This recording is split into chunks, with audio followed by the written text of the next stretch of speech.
Innal hamdalillah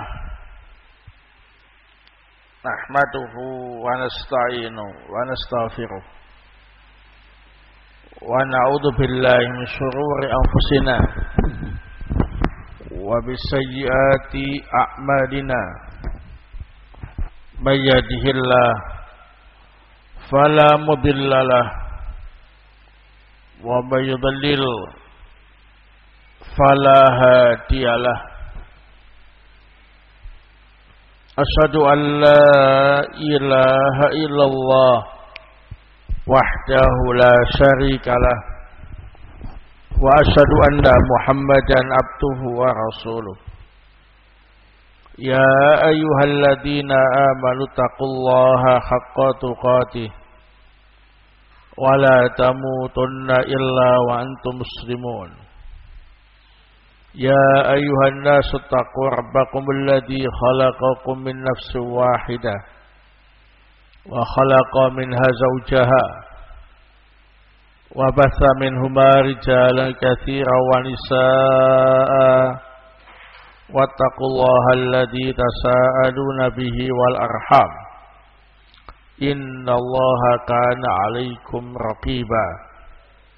يا أيها الذين آمنوا اتقوا الله وقولوا قولا سديدا يصلح لكم أعمالكم ويغفر لكم ذنوبكم ومن يطع الله ورسوله فقد فاز فوزا عظيما. أما بعد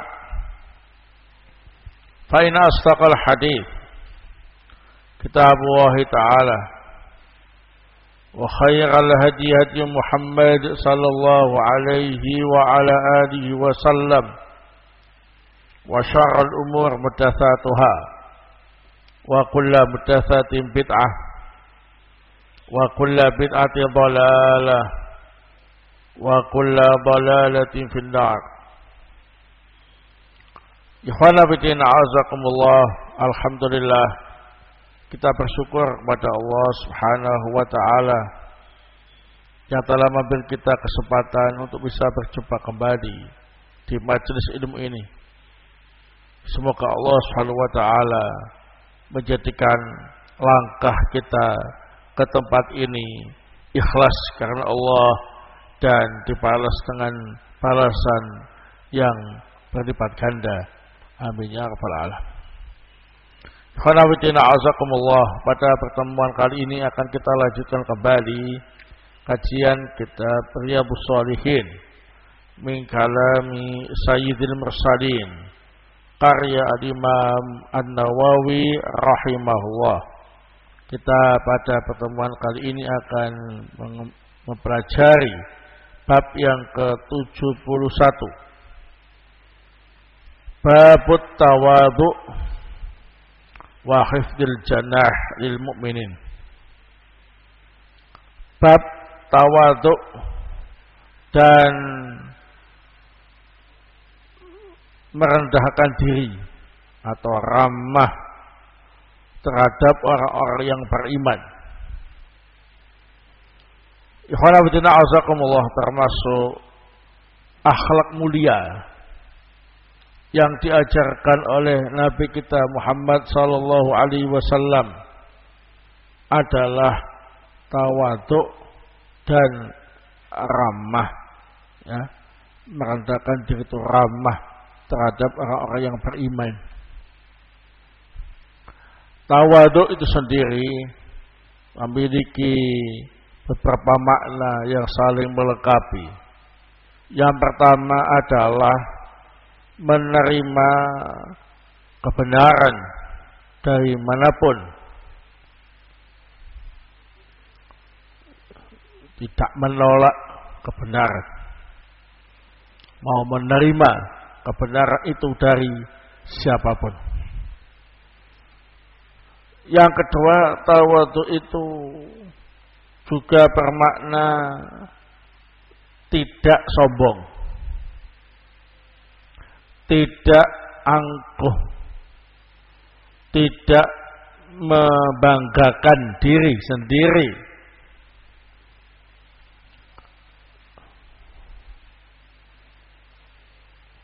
Taib.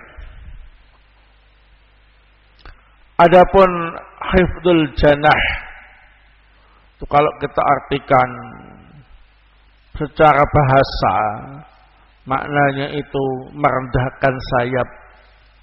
Merendahkan sayap ini kalau diartikan sama dengan tawaduk, ya, rendah, merendah, kemudian ramah terhadap orang lain, wabil khusus terhadap orang-orang yang beriman. Maka hifdzul jannah termasuk bagian dari apa ini? Tawaduk itu sendiri. Al-Imam An-Nawawi rahimahullah, beliau membawakan beberapa ayat tentang masalah ini. Yang pertama adalah surah Asy-Syu'ara ayat yang ke-315. Qala Allah Ta'ala wakhfid janahaka liman ittaba'aka minal mu'minin. Dan hendaknya engkau ramah terhadap orang-orang yang beriman yang mengikuti ajaranmu.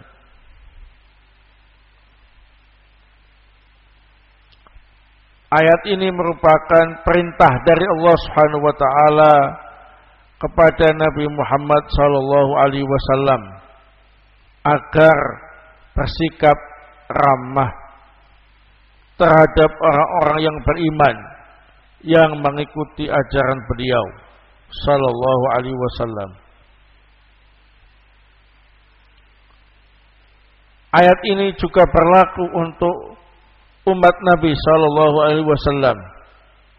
Maka kita juga disyariatkan untuk bersikap ramah terhadap orang-orang yang beriman. Barakallahu fikum. Ini yang harus diamalkan dalam kehidupan sehari-hari. Ramah, tidak meremehkan, tidak memusuhi orang-orang yang beriman. Ayat yang kedua, surah Al-Maidah ayat 54. Wa qala ta'ala ya ayyuhalladzina amanu, wahai orang-orang yang beriman, may yartadda minkum an dinihi, barang siapa di antara kalian yang murtad dari agamanya, fasaufa ya'tillahu biqaumin, maka Allah akan mendatangkan suatu kaum yuhibbuhum wa yuhibbunahu, yang Allah mencintai mereka dan mereka mencintai Allah. Adillatin 'alal mu'minin, mereka merendahkan diri di hadapan orang-orang yang beriman. Aizzatin 'alal kafirin, mereka menampakkan kekuatan dan wibawa di hadapan orang-orang kafir. Taib. Di dalam ayat ini, ikhwanabuddin azakumullah, Allah Subhanahu wa taala menjelaskan bahwa di antara ciri orang-orang yang Allah cintai, mereka itu adalah merendahkan diri dan bersikap ramah terhadap orang-orang yang beriman. Kemudian menampakkan kekuatan dan kewibawaan di hadapan orang-orang kafir. Mereka-mereka yang punya sifat semacam ini akan dicintai oleh Allah Subhanahu wa taala. Nah, wa qala ta'ala, dalil yang ketiga, firman Allah Subhanahu wa taala surah Al-Hujurat ayat yang ke-13. Ya ayyuhan nas, wahai sekalian manusia, inna khalaqnakum min dzakarin wa unsa, sesungguhnya kami telah menciptakan kalian, ada yang berjenis laki-laki dan ada yang berjenis perempuan. Wa ja'alnakum syu'uban wa qabaila, dan kami jadikan kalian berbangsa-bangsa dan bersuku-suku. Lita'arafu, agar kalian saling mengenal. Inna akramakum indallahi atqakum, sesungguhnya yang paling mulia di sisi Allah dari kalian adalah yang paling bertakwa. Di dalam ayat ini, azakumullah, Allah Ta'ala mengajarkan kepada hambanya agar memiliki sifat tawadhu, merendah, menghormati, ramah terhadap orang lain, karena tidak ada yang perlu dibanggakan, baik itu dari sisi bangsanya maupun kabilahnya. Semuanya sama di hadapan Allah Subhanahu wa taala. Yang paling mulia adalah yang paling bertakwa. Maka dari itu, seluruh bangsa, seluruh suku dan kabilah harus saling menghormati, harus saling ramah satu sama lain, harus saling merendah satu sama lain. Tidak boleh berbangga di hadapan yang lainnya, karena tidak ada yang perlu dibanggakan dari bangsa dan kabilahnya. Yang menjadi kebanggaan hanyalah takwa. Itu pun yang menilai ialah Allah Subhanahu wa ta'ala. Tidak boleh mengklaim yang paling bertakwa. Barakallahu fikum. Yang keempat, surah An-Najm ayat 32. Wa qala ta'ala fala tuzakku anfusakum, janganlah kalian memuji diri kalian sendiri. Huwa a'lamu bimanittaqa, Allah lah yang lebih tahu siapa yang bertakwa. Dalam ayat ini terdapat larangan memuji diri sendiri, membanggakan diri sendiri, yang mana itu berimbas pada meremehkan orang lain, melecehkan orang lain, dan ini termasuk perkara yang tercela. Maka larangan membangga-banggakan diri sendiri, memuji-muji diri sendiri, berarti ada perintah untuk saling menghormati, saling bersikap ramah, saling merendah satu sama lain.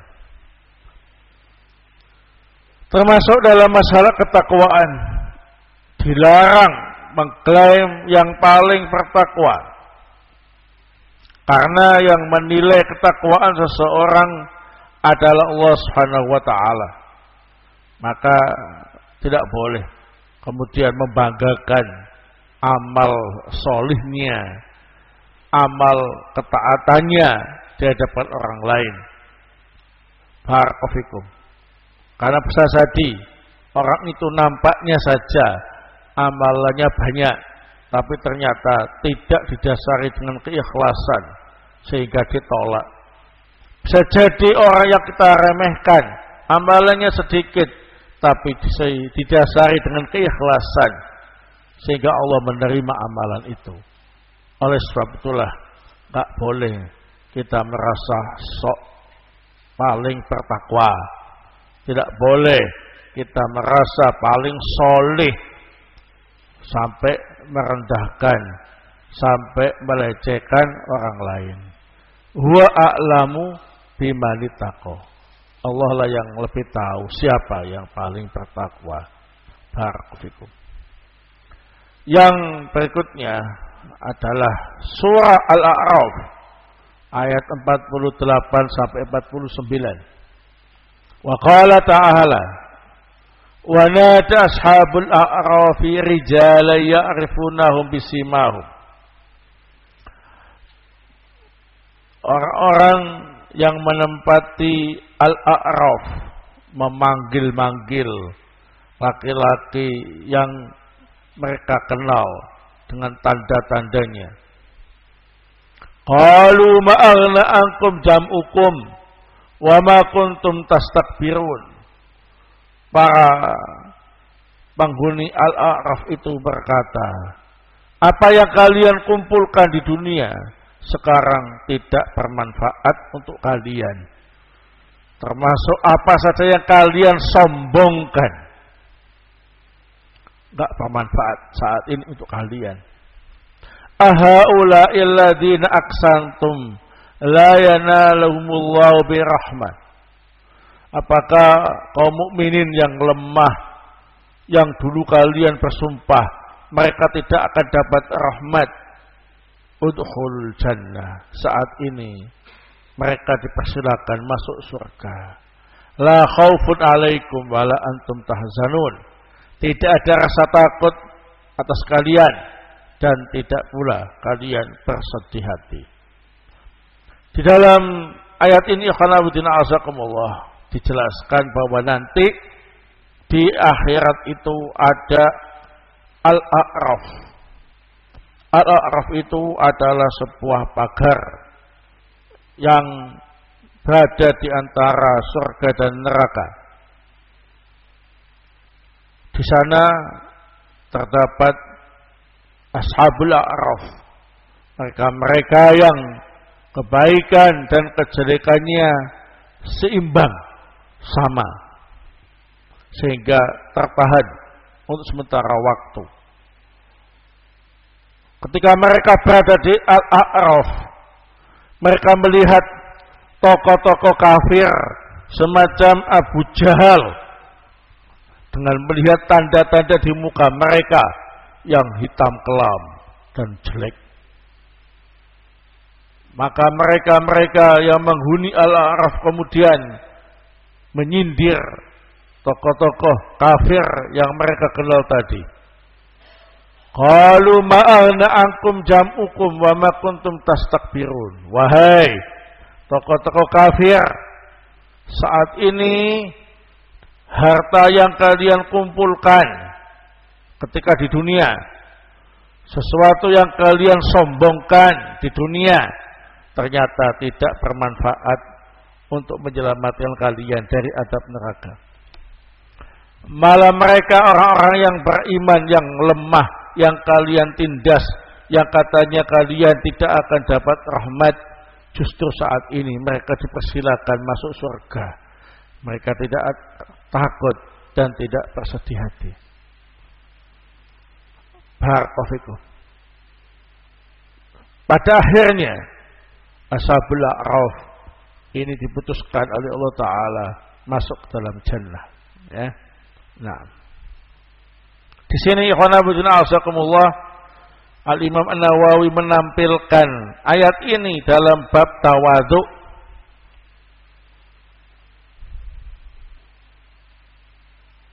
Dikarenakan di antara ciri-ciri orang kafir itu membanggakan harta yang mereka miliki, menyombongkan kedudukan yang mereka miliki.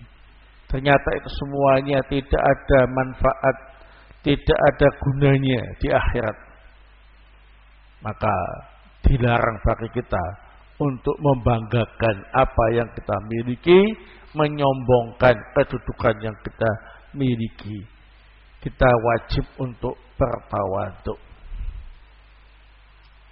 Nah, merendahkan diri, menghormati orang lain, bersikap ramah terhadap orang lain, tidak melecehkan orang lain, tidak membanggakan diri sendiri, tidak memuji-muji diri sendiri, dan mau menerima nasihat teguran yang benar dari manapun.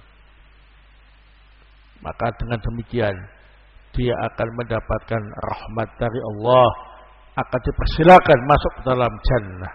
Sebaliknya, mereka-mereka yang tidak punya sifat tawadhu, bahkan memiliki kesombongan, keangkuhan, meremehkan, melecehkan orang lain yang menyebabkan mereka kafir, ternyata nasib mereka di akhirat nanti sangat mengenaskan.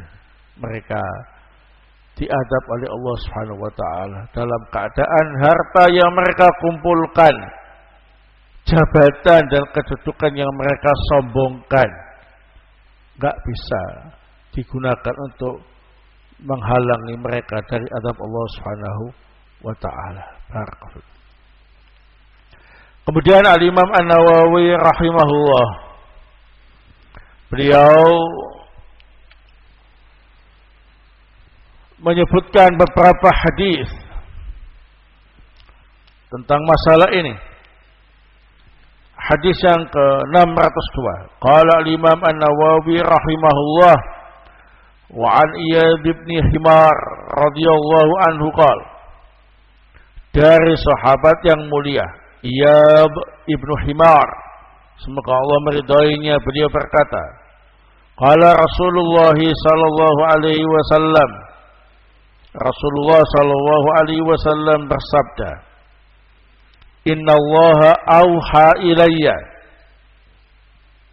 sesungguhnya Allah Ta'ala telah mewahyukan kepadaku, antawadhu, agar kalian saling tawadhu, hatta la yafkhar ahadun ala ahadin, supaya tidak ada seseorang yang membanggakan dirinya di hadapan orang lain. Wala yabghi ahadun ala ahadin, wala yabghi ahadun ala ahadin, dan supaya tidak ada seseorang yang mendolimi orang lain. Rawahu Muslim. Hadis ini diriwayatkan oleh Imam Muslim. Di sini kita bisa mengambil beberapa faedah. Yang pertama, bahwa di antara ajaran Allah Subhanahu wa taala dan Rasulnya sallallahu alaihi wasallam ialah tawadhu dan tidak sombong. Nah, yang kedua, agar kita tawadhu, maka di antara yang harus kita lakukan ialah tidak membanggakan diri di hadapan orang lain, juga tidak mendolimi orang lain. Kalau masih suka membanggakan diri, suka meremehkan orang lain, berarti belum tawadhu. Kalau suka mendolimi orang lain, suka melecehkan orang lain, berarti belum tawadhu. Barakallahu. Kemudian dalam hadis ini menunjukkan bahwa orang yang tawadhu itu memiliki kedudukan yang tinggi di sisi Allah Subhanahu wa taala. Walaupun dia bersikap merendah di hadapan orang lain, tapi justru dengan sikapnya yang tawadhu tadi, dia punya kedudukan yang tinggi di sisi Allah Subhanahu wa taala. Hadis yang ke-603. Wa an Abi Hurairah radhiyallahu anhu anna Rasulullah sallallahu alaihi wasallam qala, dari sahabat yang mulia Abu Hurairah, semoga Allah taala meridainya, bahwa sungguhnya Rasulullah sallallahu alaihi wasallam beliau bersabda, "Man qasat shadaqatun mimma."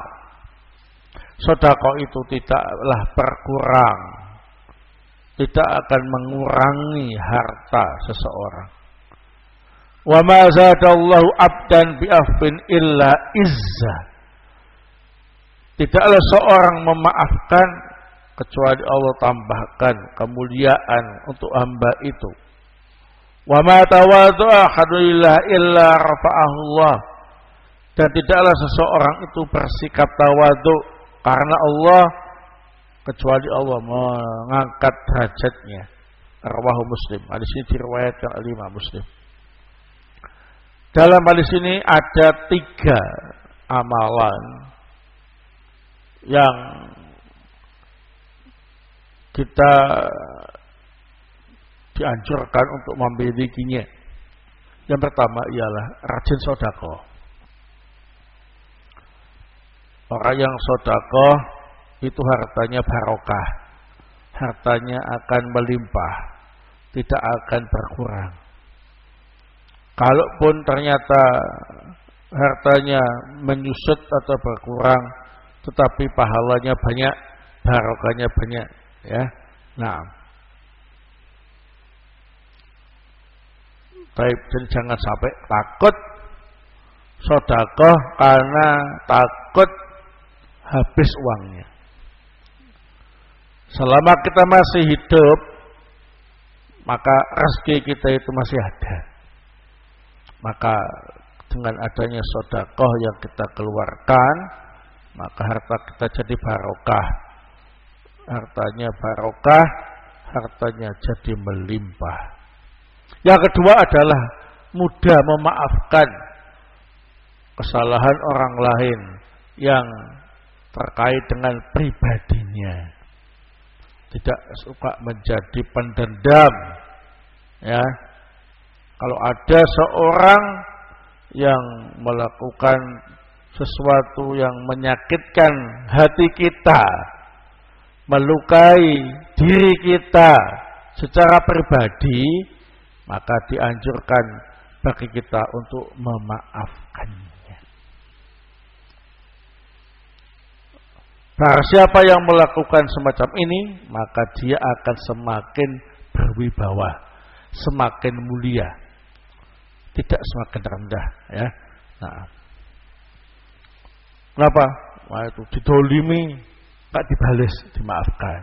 Disakiti, enggak dibalas, malah memperbaiki, ya. Dijauhi, malah mendekat, ya. Maka semakin mulia, insyaallah, semakin berwibawa. Yang ketiga adalah tawadhu, seperti yang disampaikan dalam bab tadi. Kalau ada yang tawadhu, yang niat tawadhunya itu lillahi ta'ala, maka Allah akan mengangkat derajat orang itu. Merendah di hadapan orang lain, ramah di hadapan orang lain, itu tidak malah merendahkan harkat dan martabat kita, tapi justru akan mengangkat harkat dan martabat kita. Nah, janji Allah Subhanahu wa taala. Barakallahu. Hadis berikutnya yang ke-604. Wa an Anas radhiyallahu anhu, dari sahabat Anas semoga Allah meridhoinya, annahu marra ala sibyan, bahwa Anas pernah melewati beberapa anak-anak kecil. Fasallama alaihim, maka Anas menyampaikan salam kepada mereka. Wa qala kana Nabi sallallahu alaihi wasallam yaf'alu. Anas mengatakan Nabi sallallahu alaihi wasallam biasa melakukan seperti itu. Muttafaqun alaih. Hadis ini disepakati oleh Imam Bukhari wa Muslim. Nah, di antara sifat tawadhu, sifat yang ramah terhadap orang lain adalah kita mau menyapa anak-anak, mau menyampaikan salam kepada anak-anak, ya. Walaupun secara adab harusnya anak-anak itu memberi salam kepada yang lebih tua. Tapi yang namanya anak-anak itu kita harus memaklumi, ya. Mereka masih belum dewasa, belum mengerti, sehingga enggak mau salam kalau ketemu yang tua, ya. Maka yang tua harus tawadhu, ya, dengan memberi salam ke mereka, menyapa ke mereka. Yang dengan demikian mereka bisa menjawab salam, ya. Nah, dan juga termasuk adab mendidik mereka supaya kalau ketemu orang salam.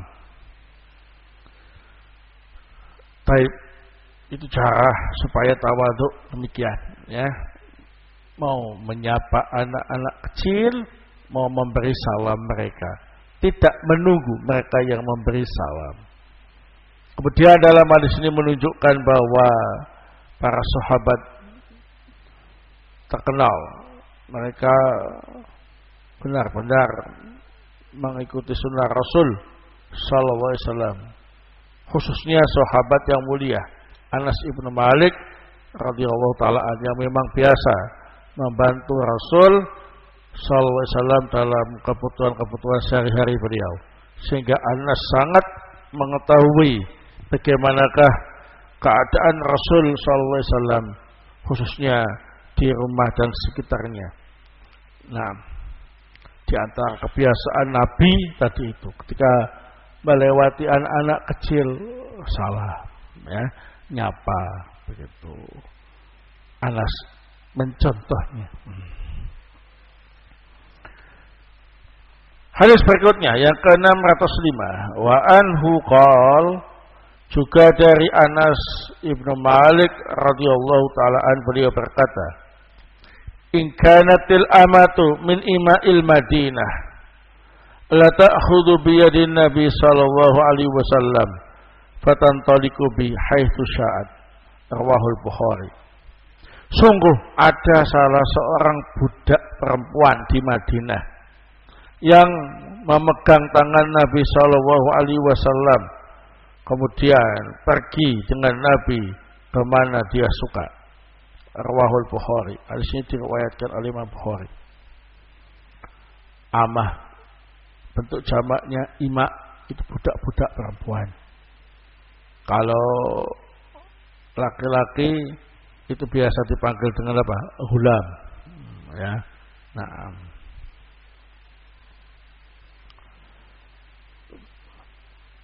kondisi budak di zaman itu ini adalah kasta-kasta kelas bawah, ya.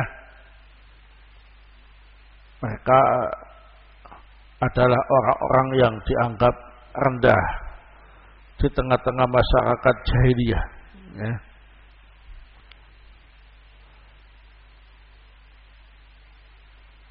Nabi sallallahu alaihi wasallam mencontohkan sikap tawadhu'nya. Ketika ada seorang budak perempuan ingin menyampaikan keperluannya kepada Nabi, Nabi mau melayaninya. Tidak memandang status sosial. Ini tawadhu. Enggak pilih-pilih dalam melayani umat, ya. Kalau status sosialnya tinggi baru dilayani. Kalau status sosialnya rendah ditolak. Nah, ini enggak benar. Nabi menunjukkan bagaimana tawadhu itu diamalkan ketika ada orang-orang yang status sosialnya rendah menjadi hamba sahaya. Beliau masih mau melayani hajat-hajat mereka. Namanya tawadhu. Maka kita harus apa ini? Meneladani Nabi sallallahu alaihi wasallam, ya. Nah, kalau memang di antara ciri dakwah para nabi dan rasul, mereka itu dikelilingi oleh fuqara wa du'afa. Para pengikut mereka itu rata-rata fuqara, rata-rata du'afa, orang-orang yang lemah. Nah, sehingga sudah menjadi kebiasaan para nabi dan rasul mereka memperhatikan keadaan kaum du'afa, kaum fuqara. Dan itu menunjukkan ketawaduan. Nah, jadi kita enggak boleh bersikap eksklusif, ya. Nah, kalau ada yang ingin berurusan dengan kita, kita lihat, wah ini status sosialnya tinggi, nah, dipersilakan, ya, dilayani. Tapi ketika tahu ada orang yang statusnya rendah, dipersulit, diremehkan. Nah, ini termasuk pertentangan dengan prinsip tawadhu. Hadis berikutnya yang ke-606. Wa 'anil Aswad ibn Yazid qala su'ilat Aisyah radhiyallahu anha. Dari Al-Aswad ibnu Yazid beliau berkata, Aisyah radhiyallahu taala anha pernah ditanya, maka Nabi sallallahu alaihi wasallam yasna'u fi baiti. Apa yang dilakukan oleh Nabi sallallahu alaihi wasallam ketika di rumahnya? Qalat, Aisyah menjawab, kana yakunu fi mihnati ahli, yakni khidmata ahli. Nabi SAW biasa membantu pekerjaan istrinya. Faidah hadaratis shalah kharaja ila shalah. Ketika tiba waktu sholat, beliau keluar untuk sholat. Rawahul Bukhari. Hadis ini diriwayatkan oleh Imam Bukhari.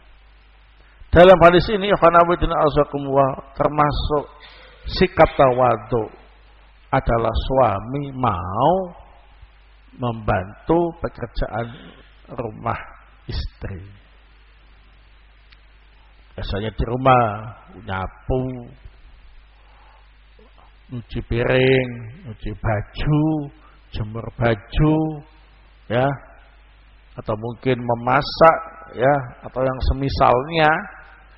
Nah, ini bentuk tawadhu seorang suami adalah ikut membantu istrinya. Walaupun suami itu kan raja di rumahnya, ya kan, pemimpin di rumahnya, tapi dia bisa menikmati rumahnya itu, ya. Jadi kalau dia membantu pekerjaan istri, pekerjaan rumah istri, sama saja sebetulnya membantu melayani kebutuhan dirinya sendiri. Rumahnya pengen bersih, nah, ya harus bersih-bersih, gitu. Tugas-tugas rumah supaya lancar, ya dia harus ikut memperlancar. Nah, gitu. Ini namanya tawadhu. Adapun kalau suami yang enggak mau sama sekali tangannya basah oleh sabun cuci piring, enggak mau tangannya kotor dengan sapu-sapu yang berdebu. Nah, ini bertentangan dengan prinsip apa ini? Tawadhu. Begitu. Jadi tawadhu itu bisa dilihat bagaimana orang di rumahnya, ya, sama istrinya gimana, bantu enggak, ikut ngurus pekerjaan rumah enggak, gitu. Kalau iya, namanya tawadhu. Baik. Dalam hadis ini menunjukkan bahwa suami tidak boleh memperlakukan istri seperti budak, tapi harus memperlakukan istri seperti permaisurinya, ya kan? Nah, seperti ratu yang dibantu, ya, yang diringankan, begitu. Ini termasuk salah satu sebab untuk harmonis dalam hubungan suami istri. Ada kerjasama yang baik antara suami istri dalam mengurus rumahnya, mengurus anaknya dan lain-lainnya. Nah, barakallahu. Dan perlu diketahui dalam hadis ini menunjukkan bahwa ketika tiba waktu sholat, maka suami punya kewajiban untuk apa ini? Sholat di masjid. Ya, pekerjaan rumah dihentikan. Ya, mohon maaf kepada istrinya, harus menyelesaikan tugas rumah untuk menuju ke masjid ketika tiba waktu sholat. Nah, begitulah prinsip-prinsip yang diajarkan oleh Rasul Sallallahu Alaihi Wasallam. Nah, hadis berikutnya yang ke-607. Wa an Abi Rifa'ah Tamim ibn Usaid radhiyallahu anhu qala, dari Abu Rifa'ah Tamim ibn Usaid, semoga Allah Ta'ala meridhoinya, beliau berkata, intahaitu ila Rasulillah sallallahu alaihi wasallam wa huwa yakhthub. Aku pernah menemui Nabi SAW ketika beliau sedang khutbah Jumat. Faqultu ya Rasulullah, rajulun gharib jaa yas'alu an dini la yadri ma dinuhu. Aku berkata, wahai Rasulullah, saya ini laki-laki asing datang ke sini ingin tanya tentang masalah agama. Ya, saya orang yang tidak paham agama, ya.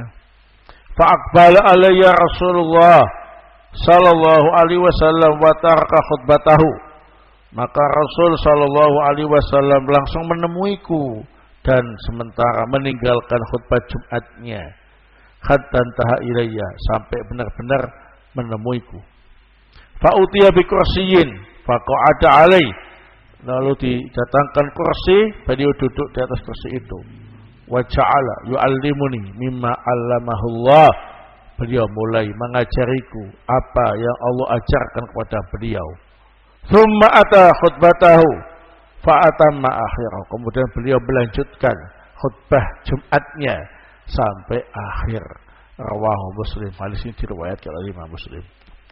Taib, dalam hadis ini ikhwan azakumullah, sikap tawaduk yang dicontohkan oleh Nabi sallallahu alaihi wasallam ketika ada seorang yang bodoh melakukan tindakan-tindakan yang tidak semestinya, maka beliau menyikapi dengan ramah.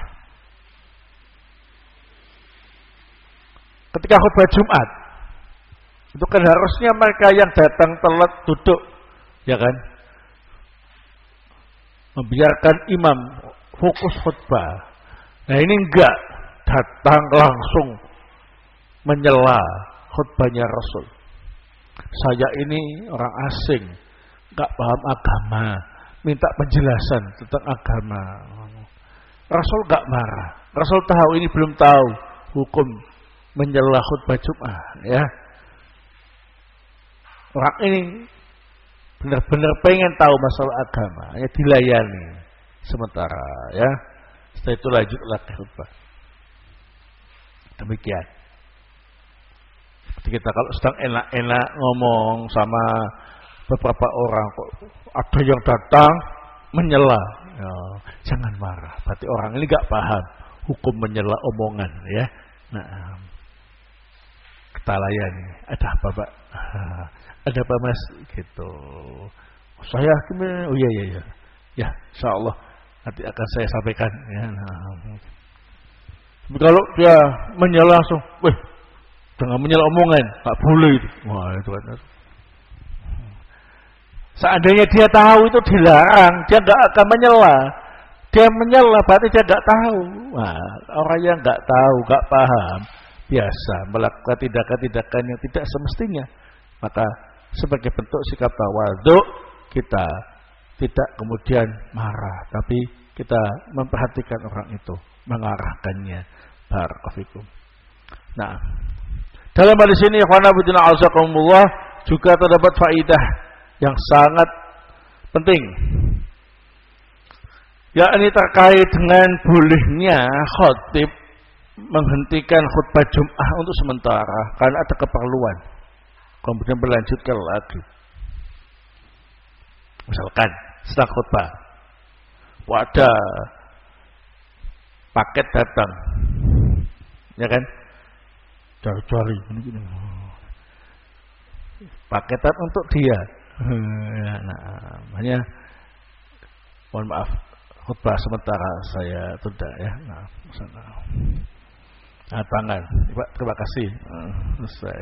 Khutbah lagi, enggak apa-apa, ya. Nah, daripada dia teriak-teriak,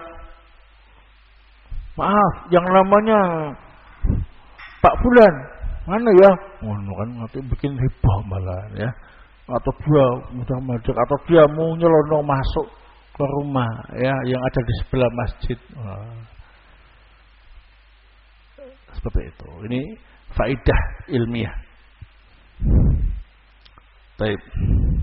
Kemudian faidah ilmiah juga boleh terjadi percakapan antara khotib dengan salah satu jamaah. Yang dilarang itu ialah percakapan sesama jamaah ketika khutbah.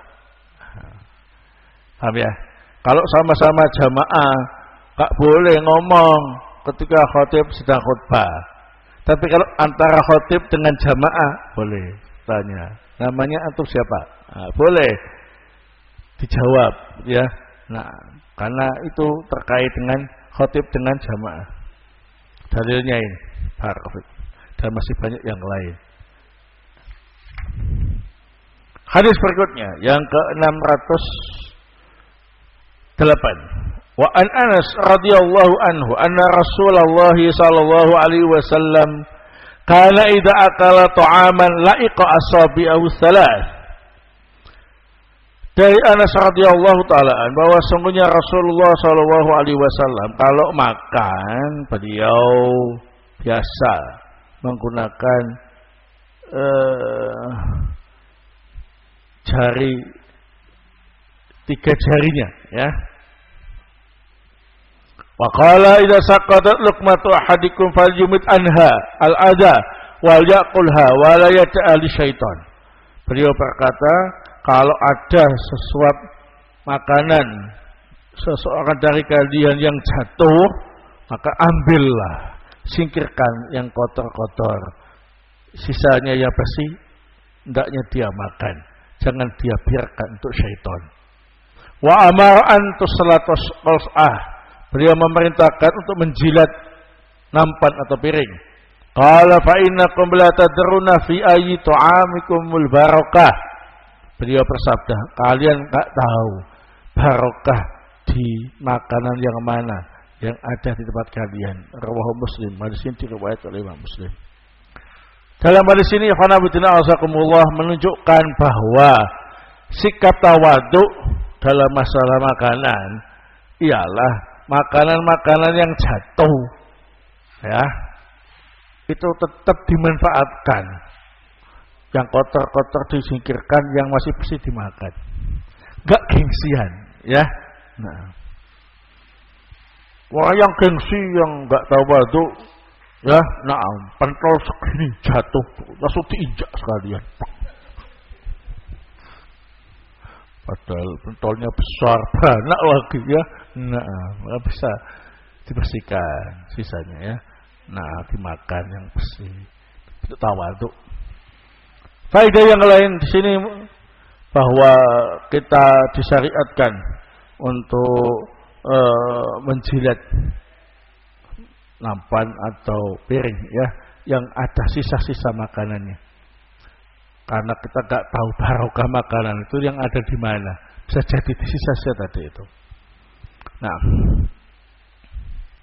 adapun makan dengan 3 jari ini juga selama makanan itu bisa dimakan dengan 3 jari ya, ini enggak wajib, sunnah ya. Kalau pakai sendok ya enggak apa-apa, cuma biasa Rasul kan makan kurma, makan apa namanya hubus roti. Nah, itu sesuatu yang kalau diambil dengan 3 jari itu bisa. Tapi kalau makan soto gitu ya, ya. Jadi disesuaikan ya. Nah, barakallahu. Jadi jangan sampai bilang wajib makan pakai 3 jari, hatta makanan yang berkuah. Itu. Nanti apalagi makannya itu kuah tok ya. Nah, menurut gejal gini enggak bisa terus. Ya. Jadi perlu diperhatikan baik-baik. Kemudian dalam hadis ini juga terdapat faedah, kita hendaknya tidak suka buang-buang makanan ya, karena hal itu justru malah memperkuat setan ya. Setan semakin dapat banyak suplemen, nah semakin kuat untuk menggoda kita. Wala yada'hal syaitan, jangan biarkan makanan itu untuk syaitan. Nah, hadis berikutnya. Wa an Abi Hurairah radhiyallahu anhu an Nabi sallallahu alaihi wasallam qala dari Abu Hurairah radhiyallahu taala dari Nabi sallallahu alaihi wasallam beliau bersabda, "Ma ba'athallahu nabiyyan illa al-ghanam." Qala ashabu wa anta? Faqala na'am. Kuntu ar'aha ala qarita li ahli Makkah. Nabi itu pasti Allah utus sebagai pengembala kambing. Para sahabat bertanya, apakah Anda juga wahai Rasulullah? Beliau menjawab, iya, aku mengembala kambing, dapat upah beberapa kirat dari penduduk Makkah. Hadis ini diriwayatkan Imam Bukhari. Nah, termasuk tawadhu ini, tidak malu untuk melakukan apa ini, pekerjaan yang gajinya kecil, yang penting halal, ya, termasuk tawadhu. Di antaranya mengembala kambing. Nabi juga mengembala kambing, ya. Nah, baik.